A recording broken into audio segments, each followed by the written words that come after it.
In the previous episode, which to be honest feels like an eternity ago, I was working on the echeveria mound on my project Lux. And in this episode, we're going to continue on that.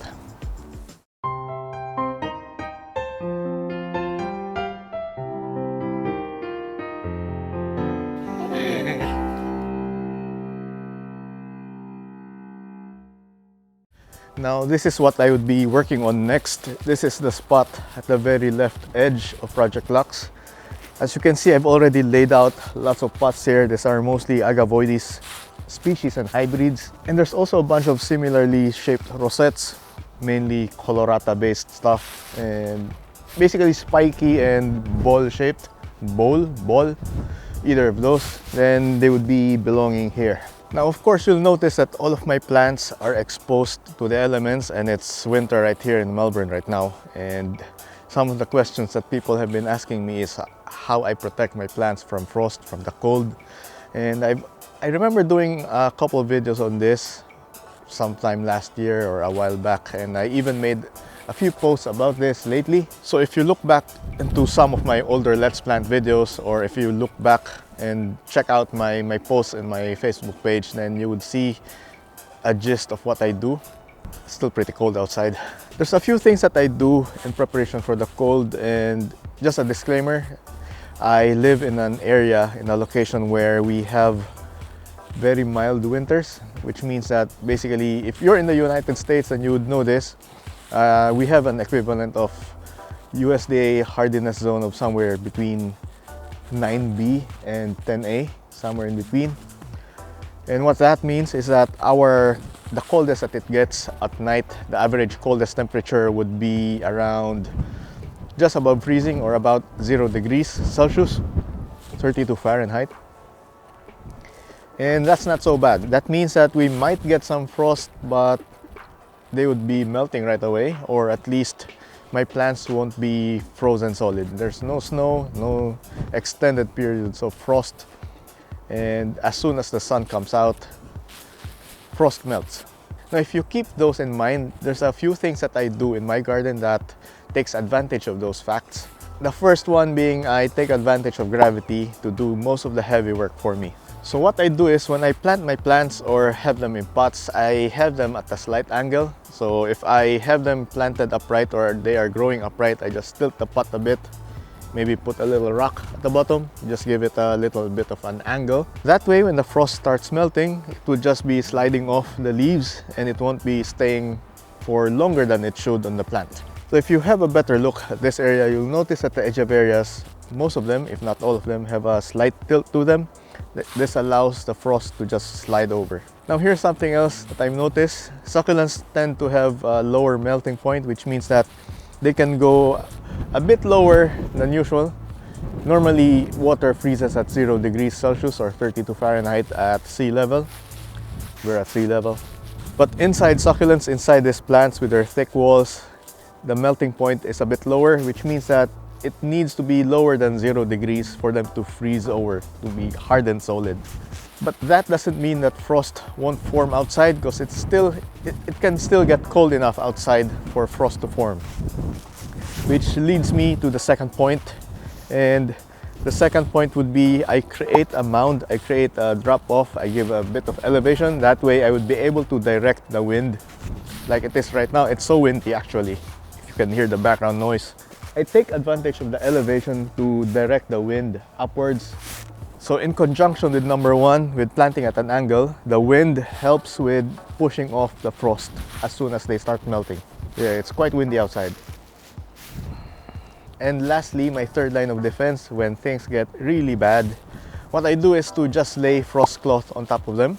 Imagine this is the plant that you're protecting. You just have to lay the cloth directly on top of it, touching it even, making sure that there's no air gaps, no spaces between the plant and the open air. So frost forms over the plant as a result of respiration, transpiration. That's when moisture comes out of the plant through the pores on the leaves, or when condensation happens outside, when it's suddenly, because the plant of course is warmer than the surrounding air, which means that the cold air, as soon as it touches the leaves, it would start condensing, forming water droplets, and in turn those water droplets are still exposed to the cold air, allowing them to turn into frost. So by having the frost cloth on top of the plant, that means that instead of the frost forming on the leaves, it forms on the cloth instead. So, windy. So those three are the main things that I do when I deal with the cold.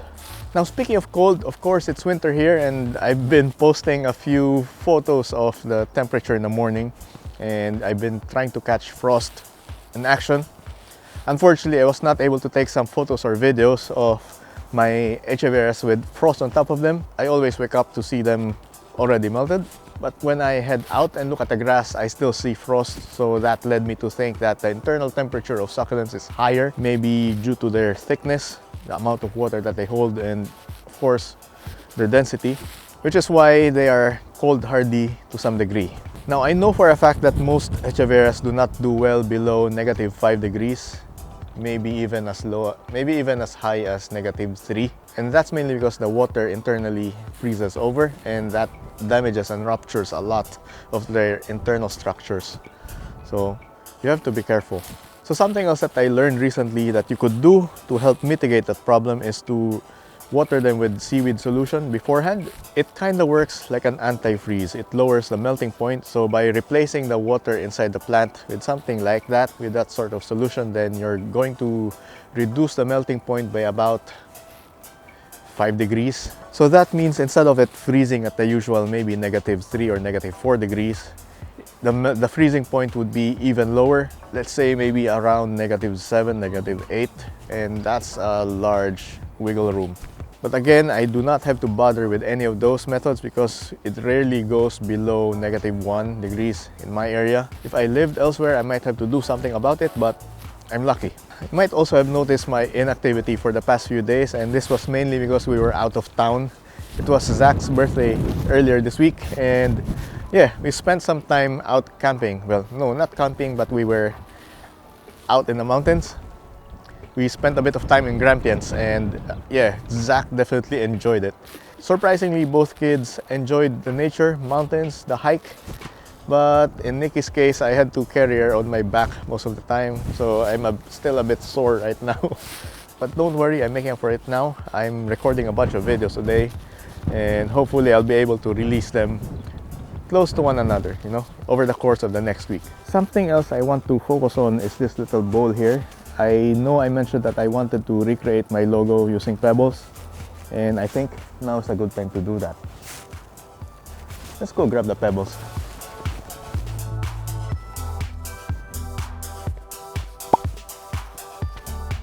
So I've got here a few different types of pebbles. These are more fine. These are a bit bigger, and this would be forming the white part.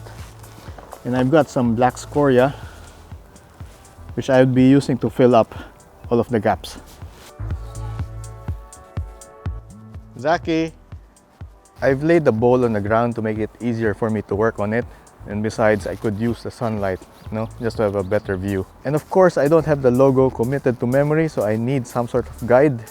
And in this case, I'll just be looking at my profile photo to give me a rough guide how I should do things. So I think I'll get started on the stock before doing anything else. Just making sure everything is level before I start. I'm just going to lay them out in a very rough manner just to get a feel where things would be heading. And when I'm happy with the shape of the stock, that's when I'm going to push them down. I'm now locking down the shape of the stock since I'm happy with this overall size and orientation. Now for the flowers. This is going to be tricky. I'm not going to make it an exact match, with all of the lines. I'm just going with a rough shape. And finally, the leaves. I'm just going to continue using some of these white pebbles.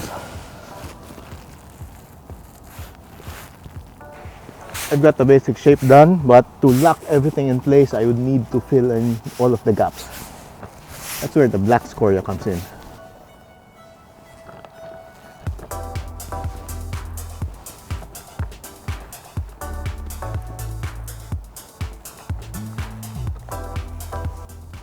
Now, in case you're wondering, I got all of these pebbles from Soilworks, so yeah, use code Cerriscapades.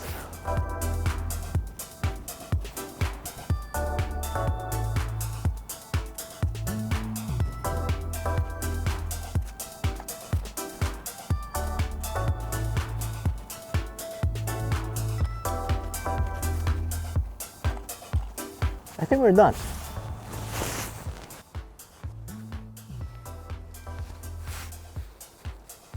Yeah, I think I'm happy with how it turned out. Very good. I've got one last surprise for you. Hold on. Ta-da!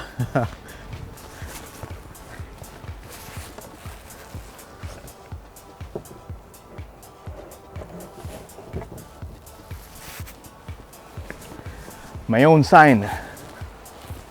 Thank you so much to my friend Nina at Blackboard Artworks. I commissioned her to do this for me and well worth it, very worth it. And just when I thought it was hard doing it with pebbles, imagine Nina doing this freehand. The strokes and the details are so well done that when I first got it, I thought that she only printed on top of it. But man, if you look closely, these are definitely handmade. So yeah, make sure to check out Nina on Instagram. It's Blackboard Artworks, or you could check out her website. It's blackboardartworks.com.au. If you ever need some indoor signage for stuff Blackboard based, then I would definitely recommend Blackboard Artworks. Now, of course, I'm not going to leave this outside, although it has been sealed. It's mostly for indoor. It's just going to be a prop that I'm hanging in the background whenever I'm filming or when it's sunny. Of course, I'm not going to leave it out when it's raining. So yeah, I'll see you in the next episode. I'll be working again on this side with the agavoides.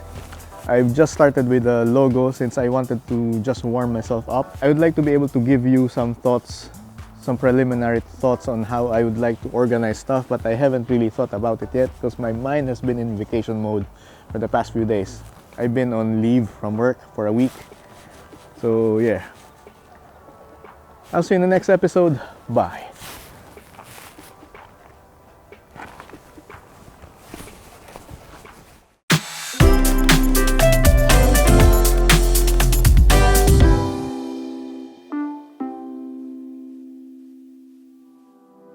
Cerriscapades is made possible with the support of my Patreon sponsors. Patreon allows you to support content creators like me with a small monthly donation. You can pledge your support by heading over to patreon.com/Cerriscapades. If you're in Australia, I've got some of my plants for sale. Check out my plant shop at cerriscapades.com/theplant shop with dashes.